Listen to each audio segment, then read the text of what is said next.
Hey guys, good morning. Happy Saturday. It's Daryl here. It is 3:30 a.m. here in Connecticut on the East Coast.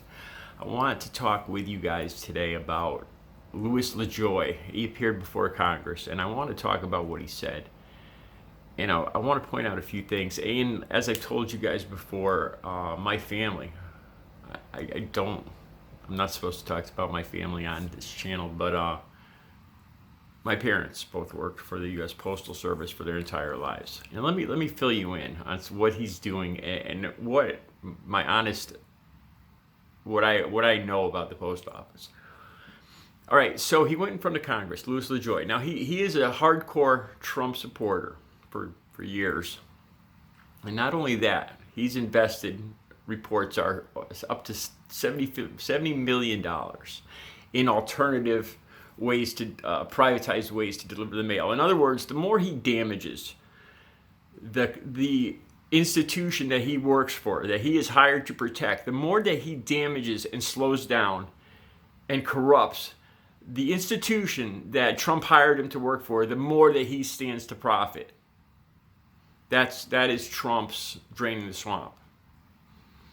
All right, so he's in front of Congress, and this is in all the news today. He admits that his changes, removing over 600 sorting machines, admit to this. I thought that might have been an exaggerated estimate. I think it was about 640 sorting machines and thousands of postal boxes.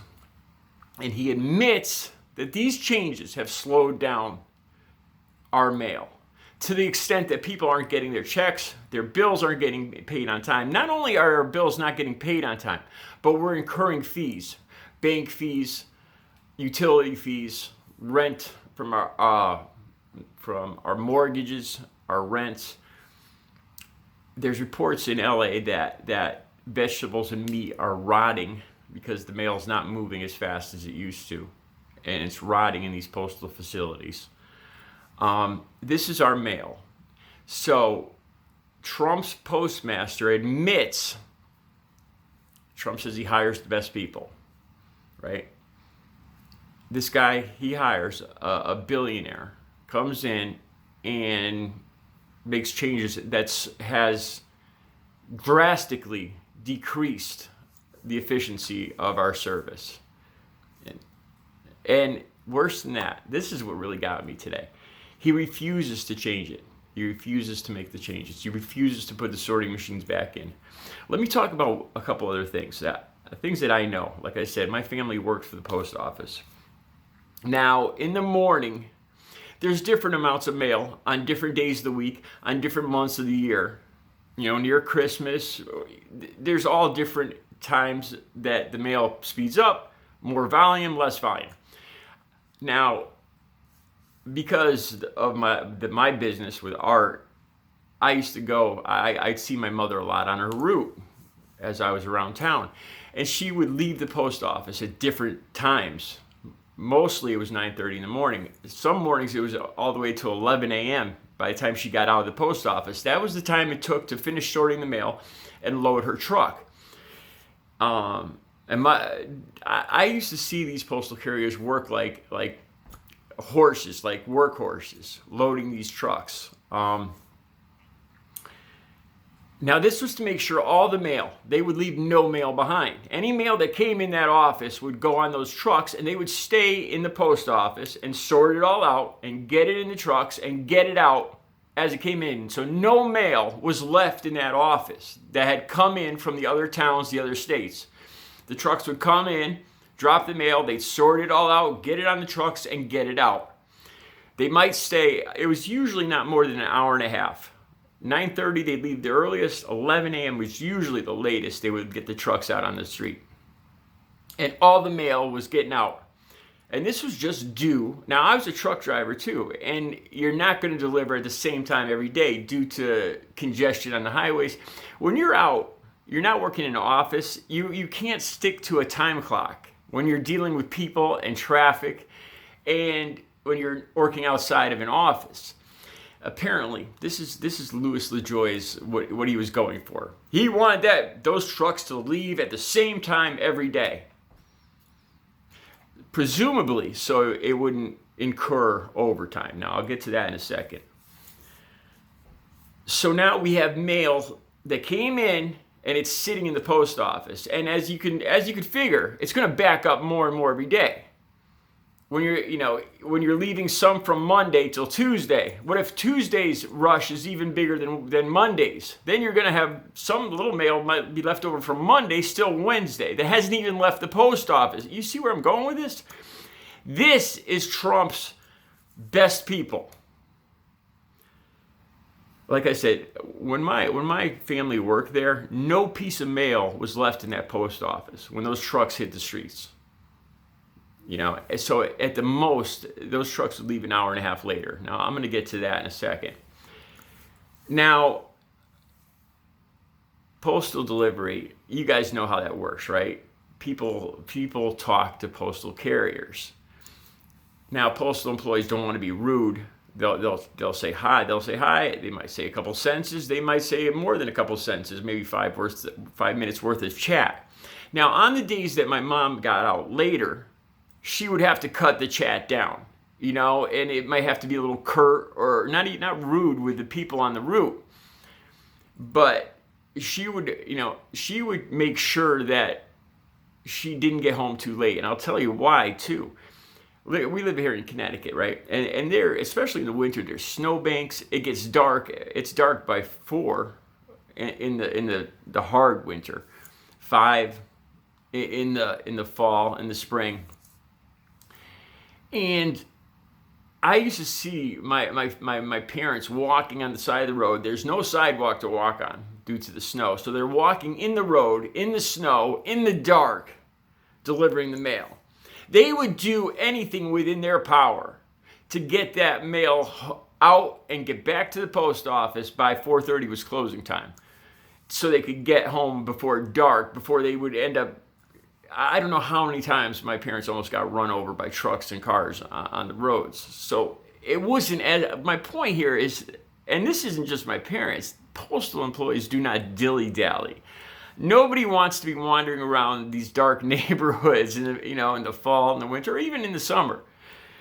Every postal carrier I knew tried to get back to the post office on time. It's not like we were dealing people that were just trying to sit back in an office and rack up overtime. That is not the type of job that the postal carriers have.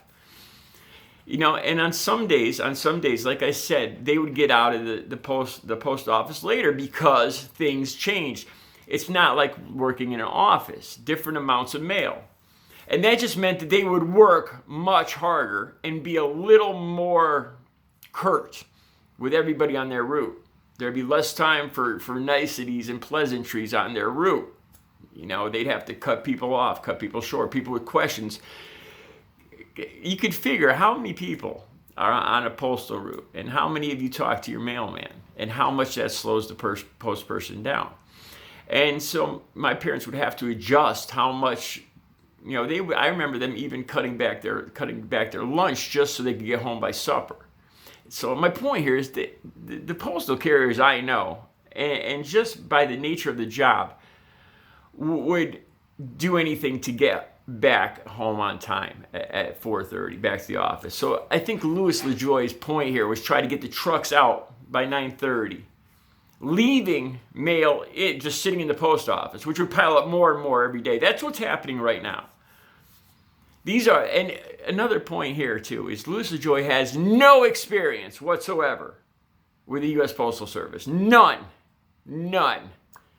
I could tell you from my heart, swearing on the Bible, my mother or father right now in their 70s could make a incredibly better Postmaster General than Louis LaJoy. So my point here is, okay, so he refuses to fix this. All right, he's made one of the scariest things, like I said, is he has made a rule that these trucks have to be out at a certain time, leaving mail behind, which they never did before. That means your mail is not getting to your residence. You're not getting your mail's not getting out. Because through his changes and not knowing what he's doing, he's making these rules that's slowing down our mail. And the worst part of this is he refuses to fix it in front of Congress. He will not change. He just didn't give any reasons, but he won't change it back. One other thing I want to talk about too is so Congress demanded, I think this was in Pennsylvania, demanded, because Trump keeps making these assertions, and Trump supporters keep making these assertions that of fraud, voter fraud through the mail. So there was a subpoena for the evidence that they had.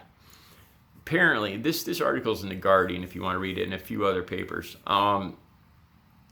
They handed in what was described as paltry evidence, a couple articles. The Trump administration, as their evidence, sent in a few articles out of like conservative articles. It was mainly about one or two people that got caught messing around with the mail a little bit. I don't know what they were doing. It was one incident that involved a couple people, and I'm not sure if it had anything to do with politics or whatever. But this was their big evidence. One incident, not sure what it had to do with. It was described as paltry evidence, and this is their hardest evidence. The most unbelievable thing, like I said, is we're not just talking about votes here. This is something we've come to depend on. I just paid my phone bill, and I've been mailing it out since the coronavirus thing for the last 6 months. This month, I had to go to the store, wear the mask and everything, because I wasn't sure if my bill was going to make it by the 14th of the month. And AT&T is not very lenient when it comes to bills, and I wasn't willing to risk losing my service. This is something every person in the United States is now dealing with because of Trump's best people. A Postmaster General who has no experience becoming the head of the entire country's postal service, admittedly damaging that service, slowing it down. He's admitted that he has slowed down our mail, not the votes, our bills, our pay, our medicine, everything. So he admits his changes has slowed it down, and he won't change it, and he won't fix it. Trump's best people. You voted for Trump, and not only do we have to deal with the coronavirus, millions of jobs gone, Russia putting contracts on soldiers' heads in Iraq or Afghanistan. And now our postal service is damaged. We can't count on the mail now. This is Trump and his MAGA, his Make America Great Again. We can't count on something that we've always relied on. Our postal service. For years, there was no problem with our postal service. Decades, it was delivered on time. I could send a letter from here and it could get to Arizona in 3 days. And that's just regular mail. And now, God knows, because of Trump's best people, this is your president. This is what we have to deal with now. And presumably, this is all because he's trying to suppress the vote. This is unacceptable. This is completely unacceptable. We deserve better than this. This is appalling. All right. You guys have a good Saturday.